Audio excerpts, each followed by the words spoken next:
We're talking about cryptography where you have like public-private key pairs and addresses and gazillions of these points, more than you have stars in the universe. If you send money to one in the wrong direction, your money is in space, literally, and you will never find it again. That's Clarisse and Chris, co-founders of Dfns, a company securing the future of digital assets.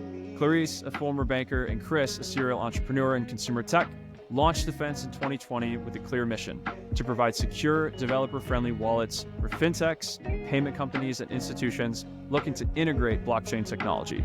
In this episode, we unpack the evolution of wallets as an embedded financial service, the importance of security in crypto payments, and the growing wave of stablecoin adoption. Season 3 of Stable Minded is powered by Dfns, the leading multi-chain wallet platform helping fintechs, banks, and enterprises manage digital assets securely. More than 130 global clients secure over $1 billion in monthly volumes through Dfns.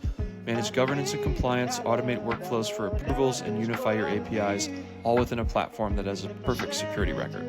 Access a broad network of ecosystem integrations. From compliance tools like Chainalysis to exchanges like Coinbase, Dfns integrates seamlessly with all the tools you need. This season, we sit down with the co-founders of Dfns to dive deeper. All right, Chris and Clarisse, how we doing? Good to hear. I'm so excited for this. First off, thank you both for for Dfns just for powering this season of the podcast. It's been really fun, the conversations we've been having, and I'm learning probably more in this season as the host of the show than I ever have. So I'm really excited to dive into more of your story and more of Dfns on this podcast episode. Why don't we start with the introduction, your full names, what each of you do at the business. This is our first podcast recording with two guests. Let's start with intros. Sure. I'll start. I'm Clarisse. I'm a former banker. I co-founded Dfns in 2020, and I'm also the co-CEO. Co-CEO and co-founder, Chris. I've been an entrepreneur for the past 15 years in consumer-facing applications and product. And today I'm the other half of Dfns. Yeah, that's awesome. Okay, so I have to start with the relationship you both have. It's so unique. I'm personally really curious to know more about it, just as you guys lead and take charge of this business as a, formal partnership and marriage. It's so interesting and cool. How did you guys originally meet, and what's the origin story of, how this originally came to be with running a business together? So ironically, we met 8 years ago, but the first conversation we had was about Bitcoin. I actually kid you not. So we met at a friend's place. At the time, I was about to put aside a venture I had started, which was a remittance application, on-chain remittance application between the US and Mexico, focused on food payments. Not the right time, too early to build anything. Put that on the side. And so it was one of the topic of the conversation we had when we met. Fast forward, I started being more involved in the space, never quit my job to actually launch that remittance application, but stay very close to the ecosystem. And in 2019, I had the chance to help out a company that was raising their ICO. And I thought what was interesting, because I come from a very traditional finance background, was to actually go and see investors that had never bought crypto before. I wanted to see whether they were ready, however they, were completely reluctant about the space. And to my surprise, it was not that hard to sell an asset manager, a VC, to crypto. The project that I was working for at the time was very much an infrastructure solution. So people got it. They got the why we're building on blockchain, etc. What was super hard was actually to close the sales, because they were like, okay, so what's going to happen with my investments? And so where do I secure that? And so I became for 3 months specialist of institutional custody solutions. And I think what struck me after that summer was that there were absolutely no solutions that were built for builders. There were a lot of, solutions that were not priced well, very expensive, monolithic, where you could actually, buy and store crypto. So there were solutions for the buy side, which sometimes didn't fit the compliance constraint of financial institutions. So I saw also a discrepancy between the standards of crypto in 2019 and what actually financial institutions needed to enter the space. And I think when you were convinced at that time that all the finance industry will run on chain, and that's just a matter of time, it's not a matter of if, to me, it was super important to start building an infrastructure solution that could enable applications to actually built without to rethink about that very first basic structure, which is the wallet, right? So enable developers to build application on top of a solution that would secure and help them to speed their onboarding to crypto. So that's pretty much the genesis of it. And at the time it was COVID, and so it was a time where you could take a bit more time to actually explore things because everything got closed, right? And so I started working on it, and I would let Chris complete the story because every time, I would talk about it and we're together closed in an apartment. And so I would talk a lot about it. And so he got very much involved, but yes, Chris, I had to pick up how you got involved. Well, I mean, building a company is not a small feat. I've been doing it for a very long time. And it's like Clarisse mentioned, or we met in 2017. We're now in 2020 during the summer. I had my own business, but it was cool, but it was not going to be as lucrative as what I thought her company was going to be in terms of being in cybersecurity and finance and crypto, and that whole mix felt very promising.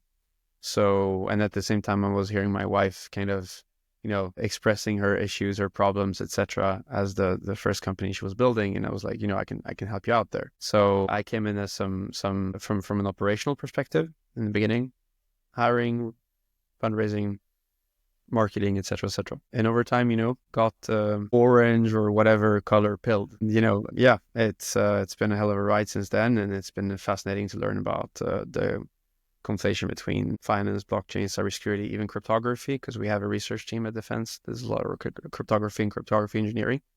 So went from like social apps to deep tech. It's amazing. So when did you both, sounds like you were dating in this period of time, you were building maybe different things in the beginning. As your interest in this space and this technical problem deepened, so did your love for each other. When did you formally get married? How long has it been now? So we actually had a kid before formally committing to each other. So actually I was pregnant with our first child when we started working together. So it was very much of a, double commitment at the same time. So back, so now 5 years ago. Yeah. Pearl, and then Hermes. So 2 kids, and the company, the third kid. So 3 companies. That's great. All right. Well, that's amazing. So cool to have you both here. So thank you again.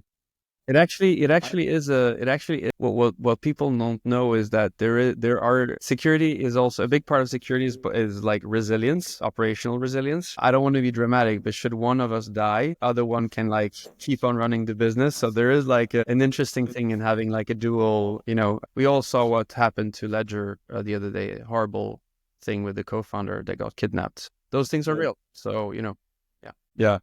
Any update on that? I saw that when that originally happened. Have you been following that story on what is played out there? Yeah. So I mean, not more than what we know, which is, so it's been released. I think apparently it's been a nightmare. That is a true nightmare.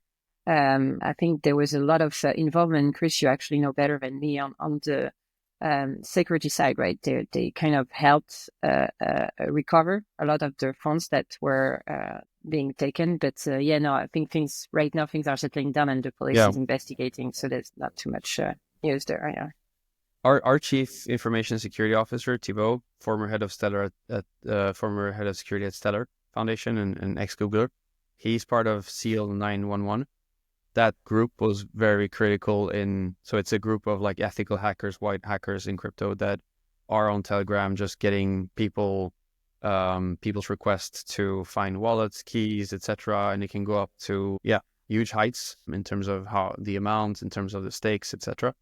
And they really helped kind of ring the bells and alert all the partners, the exchanges, etc., to track the funds and freeze them so that they could be wired back. So I think that's also kind of a testament to how crypto has evolved to become this like very tightly knit village of people that are very well connected, and that through the use of technology can also kind of prevent these things from happening much more than with like traditional cash, where the money will actually just get into the void and disappear, and it will be very hard to track it down. Yeah, it's also kudos to those guys who did all that job. Yeah, I don't think many people appreciate what's happening behind the scenes often and how the industry comes together to still at this point. I mean, we're so early in this technology that there aren't many, and this maybe leads into some of the stuff we'll talk about, just where we're at in the phase of regulatory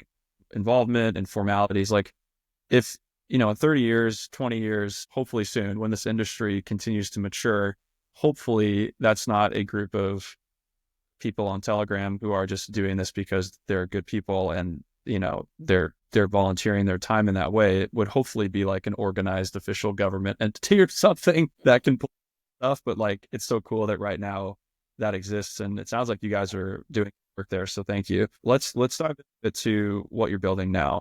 You guys you just have come out with this really robust wallet guide or blog post that I thoroughly enjoyed getting into the last couple of days. Thank you for sending me this a little early, so I had time to digest it a bit. Pretty thick, and I'm super excited. We'll share it on our channels, but I'd love to go back to the origin of like how you even think about this business. First, you mentioned this idea of wallets not being something that would be only first party, like when you were talking in your journey to those investors and that group of people, when getting them involved with a wallet experience, you started to see, hey, this is not going to be a first party maybe app you download or thing you even may know you're using. It's actually more of an embedded financial service. Take us back to that moment and just what, like that conviction a bit. Talk more about how you think about the evolution of what we even consider a wallet and where we're at there. Yeah, I can start, Chris, pick up whenever. Initially in the journey, there was obviously a very strong commitment to security, right? I think the DNA of Dfns, and this is also why we've been so focused in delivering solutions for fintechs and the financial industry, is very much to focus on security. When I entered this space, I entered this space because I thought that also the way wallet provider being built were suboptimal from a security standpoint. So this is why we started, and Chris said, I became co-founder of a deep tech company. We actually invested quite a bit in the technology itself to make sure that the architecture and the infrastructure of what we were building were extremely strong, because we were conscious that this is the, kind of the very first pillars of an industry that is going to grow for the next 20 years, right? And if you build on something this fragile, everything just fall apart. And we kind of wanted to avoid this thing that we had in this industry, which is one step forward, two step backwards. So first, at the core, there is security. There is a lot of involvement and investment that we poured into multi-party computation and MPC security, as we thought that there were some limits to it, right? And so we needed to actually work on the cryptography itself and on the algorithm to make sure that it could support the performance, the implementation, the scale that this industry will need. So just wanted to come back to that, because this is not how we define a wallet, but it is first principle.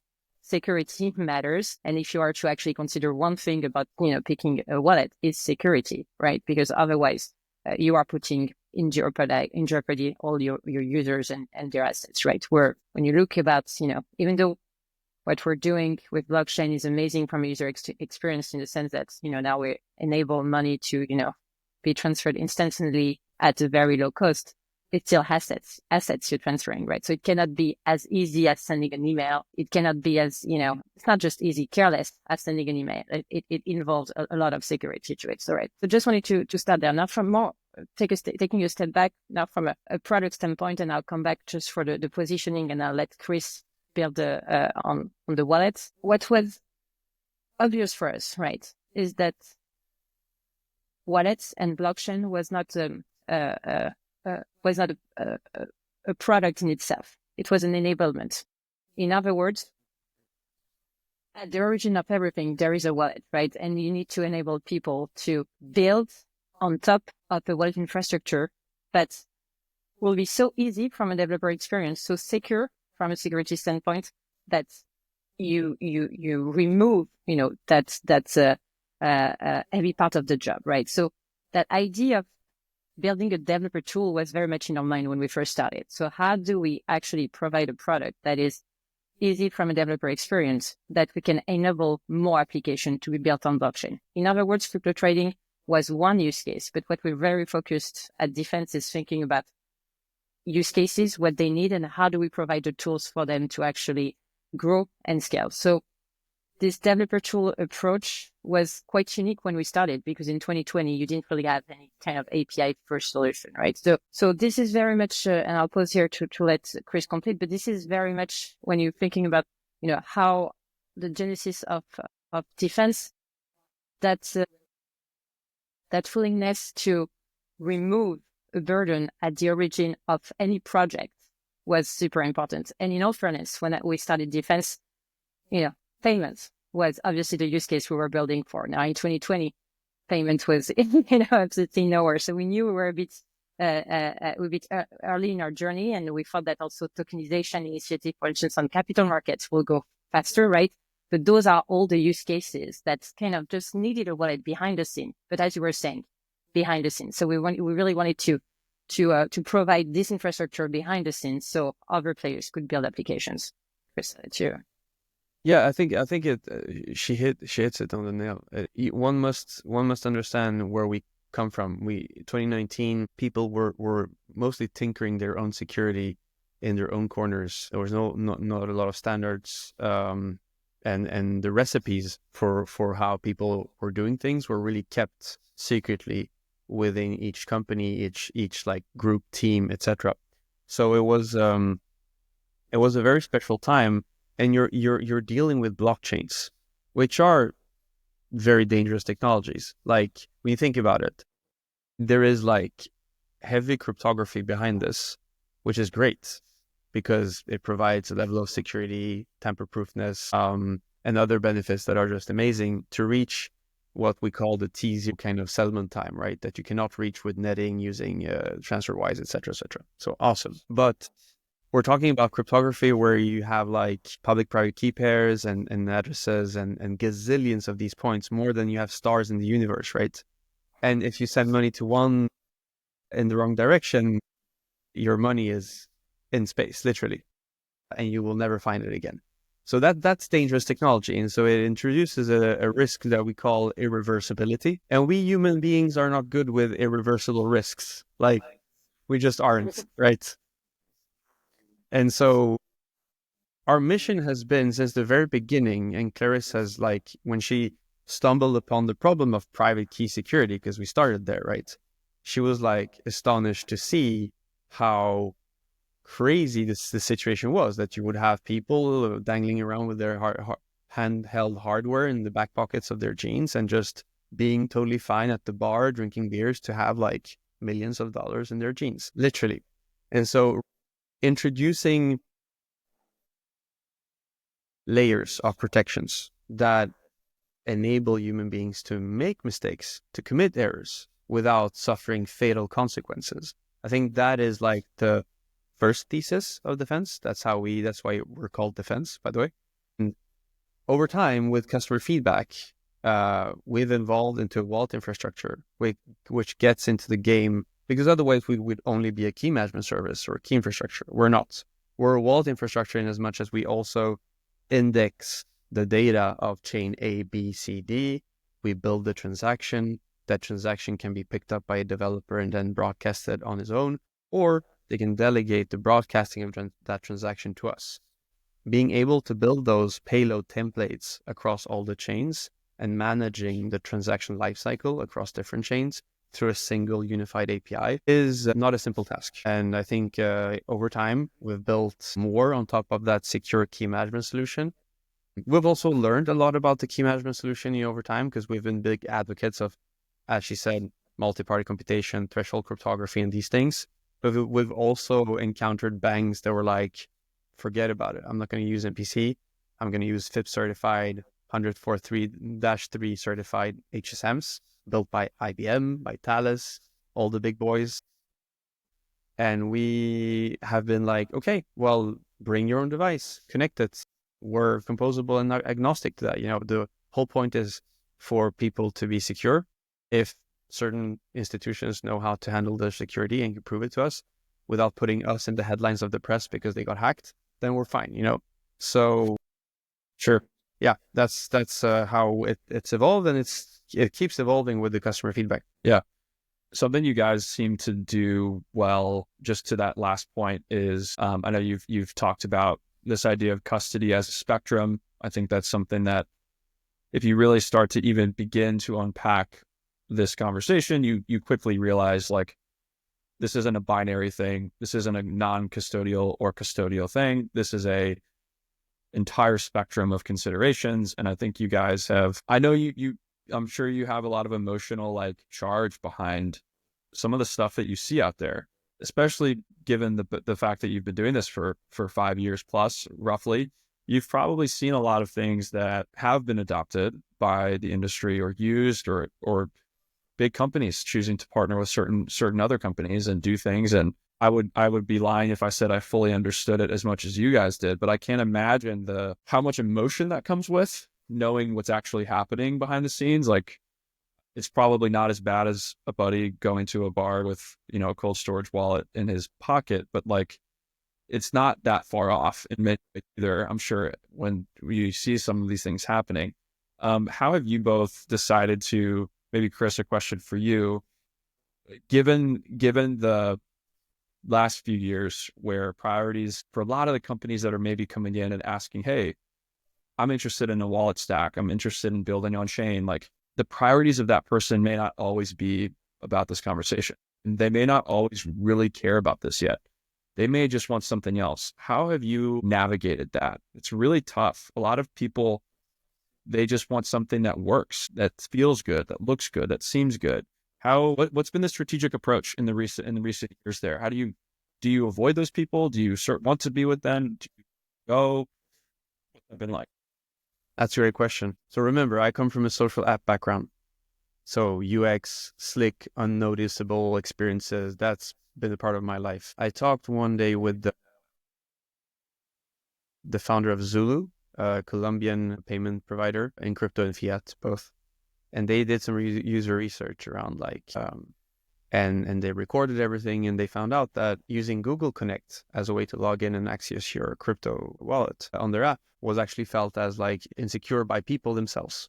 And we're talking about like common people, right? Your mom, my dad. And so they added a one-time password as some like added friction to make them feel, so adding security, of course, but also make them feel that they're entering like a valuable space. And I think like this is underestimated by a lot of people. We at least think and conclude that people, when it comes to their most valuable assets, from their cars to their money to their kids, they want you to slow down. They want to have the time to think about things. They want to be assisted in knowing exactly what they are about to do.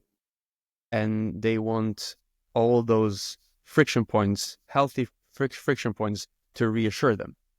And the reassurance feeling is part of the user experience, right? So having concluded that and having made that our thesis, we have been just going all in on trying to be the most secure wallet infrastructure, not the best at onboarding you in 1 second with one click, etc., because it goes against the various principles of security. And so that has naturally led us to kind of serve more the financial use cases. It is true that you have had a lot of apps out there that have been very retail. The most popular ones that have been very retail, I'm not going to name anyone, and that have been kind of more relaxed on certain security. They will tell you no, that they are not relaxed, but they are on certain security parameters and what you do in like common Web3 good practices, like if you apply NIST key management frameworks, NIST cybersecurity framework, and all the good stuff. And all of this in the name of user experience, onboarding faster, one click, this and that, etc. Fair enough. People are free to do whatever they want. People build differently. But we kind of believe that the bigger markets will grow and be captured by those that actually are concerned and understand security. And the best way to understand if you have a security professional in front of you or not is to understand how much they doubt and how much paranoid they are. If you're a certain person that knows everything, like, it's fine, you're most probably not dealing with a security professional. When I am at the New York Stock Exchange last week at the Halborn event called Access, filled with CISOs, you clearly have a lot of people that are humble, humble because they know they can get hacked, they know they can get attacked.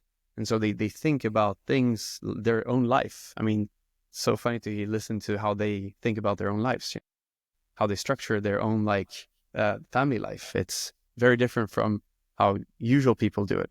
And so I think because you have in humanity that pool of people that are very concerned, that have natural effect show for security, there is room for delegation. I think that's where you have straights and slices that are being built. People that are good at user experience, that optimize for that, and others in the down deep. For those who know what the Apple TV show Silo is, the mechanicals, and you have the mechanicals that take care of security. And I think that's healthy. One should the industry should just know how to recognize who is who and who does what well. And I think, the reputation and awareness and all of that comes in and is healthy from that perspective. Yeah.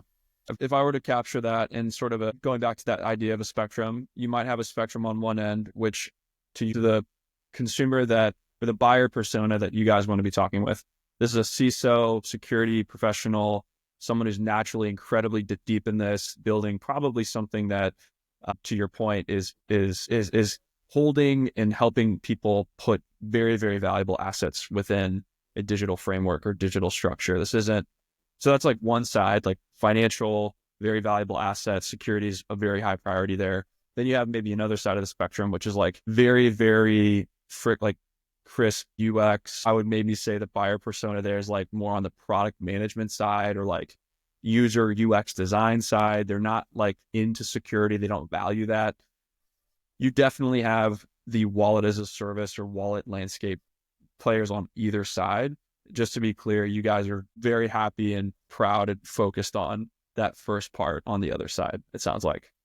Yeah. And we think over time that whole spectrum will have to kind of, as the value accrue and as digital assets become more and more a thing across the world, the footprint of security is going to grow. We always aim to make the user experience better. So we're big on WebAuthn, for instance, the authentication service. We're part of the working group at W3C. And that's you scan your face, right? That's not that hard. A lot of people do it. And bingo, what have you done? You have done a natural 2FA action because the face and because the device, 2 factors in one. And it was not a painful thing to do to scan your face with your phone, right? So I think security can also find its ways in user friendliness. We just need to kind of double down on these things. Yeah. So for those who may be listening to this, and I've been following you guys for over a year now, which is, I guess I'm now coming to find not that long in the journey. So I guess recently started following you guys. You've just raised a large round. There's a lot of momentum coming into the business right now. You're hiring roles, you're traveling all over the place. Are you guys in SF right now? I know you were at happy hour last night. So okay. So you're all over the place. You're growing. When you guys think about helping the person who's listening to this, who is just meeting you for the first time, they want to know what you do. Simply said, most of our audience is probably coming into this stablecoin conversation, maybe for the first time. They want to go deeper. Give us, and to explain what Dfns is really doing here, maybe give us an example, a customer that you guys currently work with. I know a lot of them are going to be featured on the season, so that will help too. Go listen to those episodes, but help make this a little tangible. If you could use a customer example in that would be really great. Do you want me to go, Chris? Yeah. So first, and I think that's exactly what we are always pushing people to realize, is that you start with the use case, right? So if you want to know what wallets you're going to be using or what is fit for your project, it's first, what use case are you building? So let's drill down. So today we focus on several use cases. The first one is everything that is going to be crypto banking. Second one is payments. So going through stablecoin issuance to, cross-border payments. So pretty much onboarding PSPs. We work with tokenization platforms on different use cases and also crypto trading. But so if we were to drill down on PSPs, right, at large, we're going to have several type of use cases. We can enable a remittance application. We can enable a non-off-ramp provider. We can enable a cross-border payment application. And it's going to go for anywhere from, Bridge to AAA, SpherePay, UNetwork, all these players building on top of us. And so when you have, if we, obviously because core of this podcast is about stablecoin. So when you're meeting founders that are founders like Key-Rails, for instance, that are building the stablecoin rails, for Key-Rails specifically in Africa, what they're looking for is very much 2-3 things, right? First, they want to embed crypto rails, right, within their platform. So we're one part of that product. We're one piece of that product. Second, they want to be able to support different chain, right? So they're going to be able to, be able to transact stable coins on any chance where their, clients take them, where regulation may be a constraint as well. So those kind of 2 very basic principles, right, are what they would come to us and say, all right, so how can I build quickly? Like, how can I integrate? So an API, once again, for solution, quickly your services and access different chain. And then after, and details are very long, they want also their operations to be easy, right? So they want to have reliable data. So they want to make sure that when they actually send a transaction, it's sent and broadcasted, and they don't need to, reconcile things and figure out with their customers that actually the operations didn't go through. They need to index the transactions. So they need to be able to access the data to also show the data to their customers. So there's a bunch of features that are super important to them. And typically what we see as well is that once you have that core, people want to be able to access services, right? Because the wallet is not, we like to say that the wallet is a key and a node, right? So it's not just the ability to actually, generate a private key, but you actually need to do a transaction. So broadcast the transaction on stuff. But then after, we see the wallet infrastructure platform as being very central to any other stack in the way that they enable to distribute and access other services. So they may want to potentially, connect to Borderless. We're integrating with Borderless to actually access different on-off-ramp solutions very quickly. And so to access liquidity very quickly.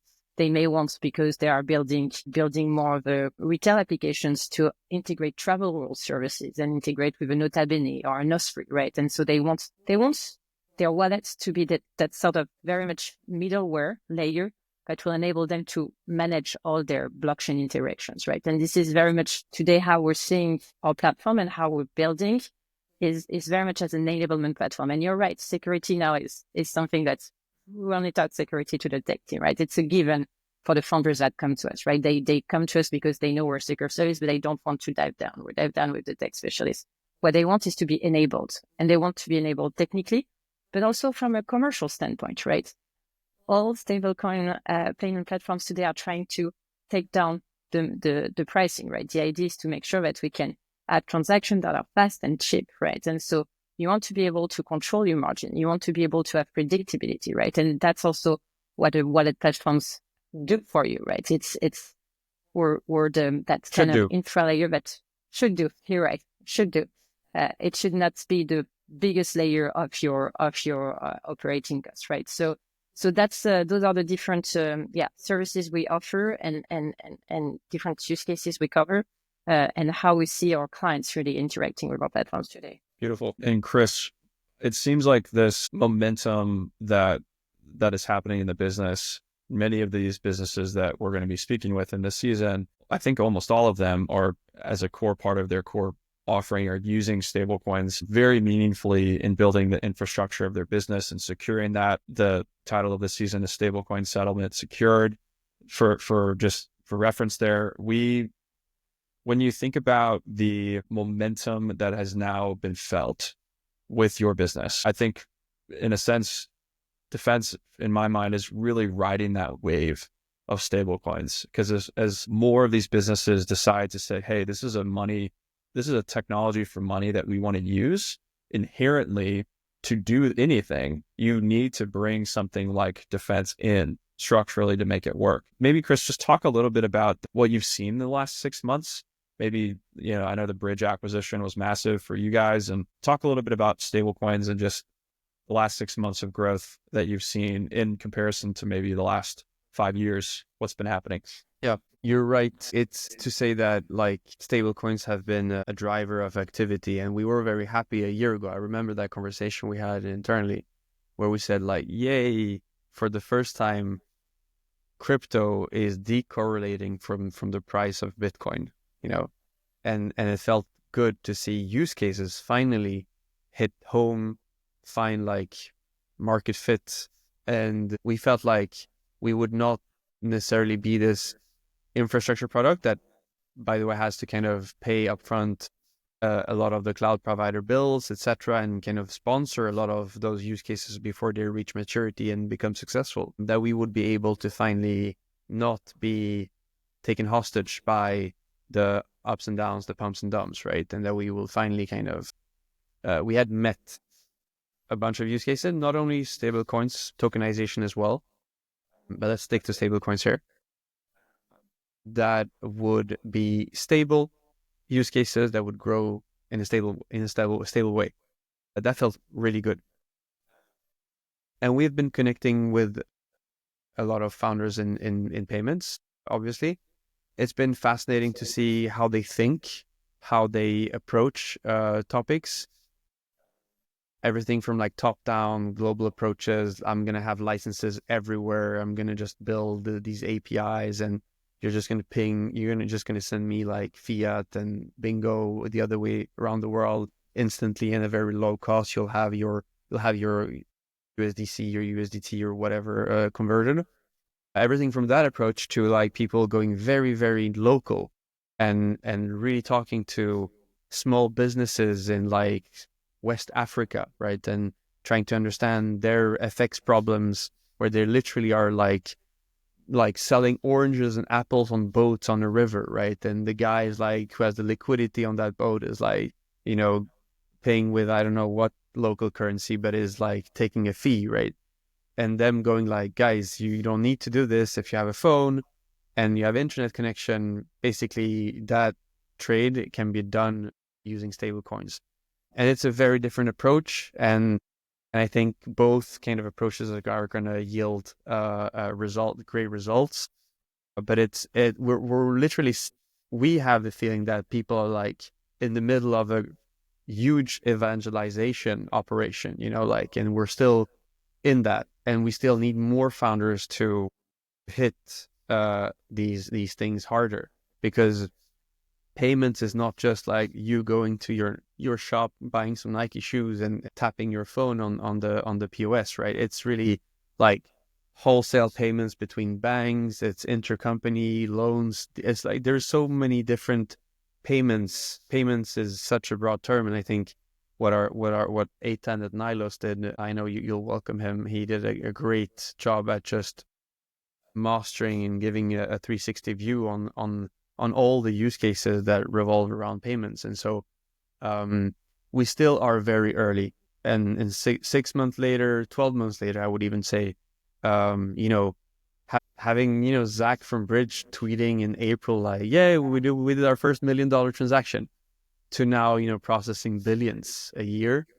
It's amazing what has been accomplished, but it's still very early, because it's nothing. If you talk to MasterCard, you talk to Visa, here in SF, we had some chats with them, like they will still tell you like it's tiny, you're keep growing, so it's still a young industry, but it's very promising, and there's still a lot of room to convert. Yeah. Would you guys be down for some rapid fire questions quick, and then we can wrap up here in a few? Is that cool? Sure.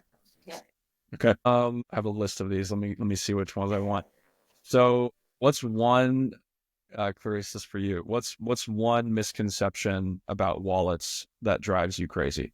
One only. So the one thing that has driven us crazy over the years is how people think about wallets, and with a kind of technological ideology, right? So they think a wallet is a technology, and they don't think about the use case, right? So they think, they can be Ethereum maximums, and they think smart wallets are it and everything.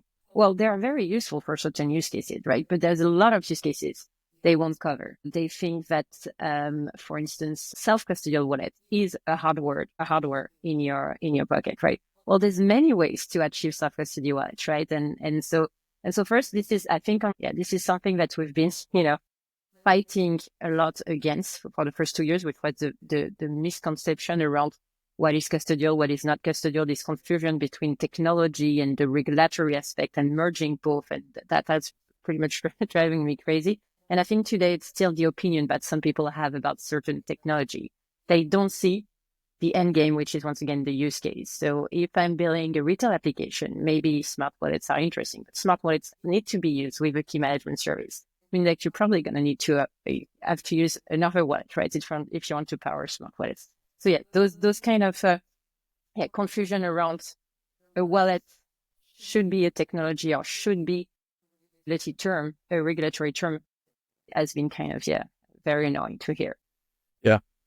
Another one is you've mentioned that, there's the spectrum of maybe companies you do or do not align with. Chris, what's a company that you do align with that's out there, events that you actually look at and you're like, actually, they're building some really great stuff that you are kind of looking at, admiring, loving what they're doing, think that, you hold a high standard for that firm. I think what Digital Asset is doing with Canton Network is you're asking me top of mind. I could maybe I keep hearing about this. This is like this is new. This is like the last couple of months. This is hitting the radar. Yeah.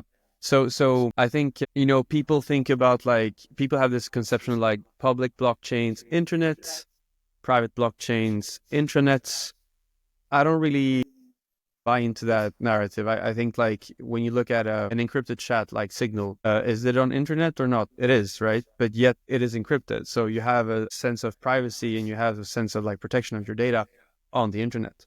So I don't think necessarily that whole and so what Canton is doing, which is very interesting, is providing this semi-private, semi-public ecosystem for anyone, but mostly financial institutions right now. It's hitting home with them to kind of do all their internal activity on the private chain because, well, first of all, security reasons, regulatory reasons, just impossible for them to do in the air openly, everything. You wouldn't want when you do things at home, you have walls in your home, right? You wouldn't want everyone to see everything you do.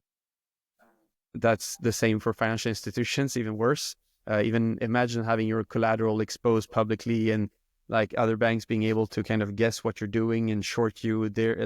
There's too much risk, right? So it's interesting to have this private chain. And then when you want to settle with another bank, with another financial institution, with another payment service provider, you go on the public chain of Canton and you can settle there and go back to your privates. And then there are a lot of different configurations, but I think that it's a good project and it's an interesting one because it does solve this whole privacy preserving thing that other chains like Aleo are trying to solve as well. People are trying to do some weird stuff on top of Ethereum. I don't think that's going to fly really well with looking at the scale and the level of performance we need worldwide. It's going to be hard for those use cases for Ethereum and EVMs to be like the enterprise chains. But yeah, we'll see. Yeah. I'm very interested to see how that plays out because it's such a touchy, fine line, I think, between something like Signal. I love the comparison of Signal, by the way. Very helpful in even me thinking through Canton and how they're thinking about that. But yeah, in messaging, of course, people really resonate with that. And I would argue most of those messages are probably good people just wanting privacy. But there's also people who specifically target these platforms because of that. Yeah. And how do you yeah, it's tough. But it is unlocking, and just to come back on that, it is unlocking even in the payment use cases that are very hard to unlock otherwise. When you look at wholesale payments, I was chatting about Circle and with Digital Asset about the Circle announcement, for instance. And it's true that you can't imagine having, a large enterprise paying their suppliers on public blockchain suddenly kind of giving the terms that they are giving to the suppliers completely openly, and maybe they have different terms, right? So there are very much use cases even within the payment where we're going to have to find solutions, right? And if we want wholesale payment to scale, we're going to have to have some sort of privacy layer. Our view is that it's mostly at the protocol. We thought about, what's our role as a wallet provider to enable privacy, but hopefully that is that the solution are at the protocol layer. But yeah, this is super important within the payment space. It's very interesting. Okay. Well, this was great. I feel like we could go for another, I feel like we're half of what I want to talk about we've completed. Maybe we just got to do a part 2 to this sometime, but this was really, thank you again for sponsoring this season and being builders in the space that I would regard as people who've just been taking the right approach over with a long-term vision. And I think the best is yet to come for your firm. And I'm so excited to see what happens this year with you guys and the kind of use cases you start to enable. And yeah, I think it's going to be a big year for you guys. What's some for both of you final thoughts that you want to leave the guests with as we close? Chris, let's just start. Yeah, like you said, keep building and, drop your AI company, join crypto. I love it. I like that. I'll mix it. I'll put some sort of payment combined. AI company, crypto enabled, at least. Come on. Yeah, exactly. No, absolutely. Yeah, absolutely. I think we're more excited than ever to finally see, across the board, other use cases growing and also welcoming unified regulations, right? Because I think, in Europe, in Asia, in Middle East, in Latin America, the ground were there, right? But especially when you look at payments, if you're missing the dollar, you're kind of missing a big leg of your infrastructure, right? So finally having some unified regulation is also super positive, and it's gonna help this industry grow tremendously this year. People over the past 2 years have been like, please give us a regulatory framework, right? Like we can't operate without it. And now you have like Mika coming in and they're like, there's too many constraints. We need a more flexible rate, So it's I think, and it's a fair point. It's like, okay, we have it now, but you did too much. We need a regulation that is still like innovation friendly and gives us freedom to do this and that. So yeah.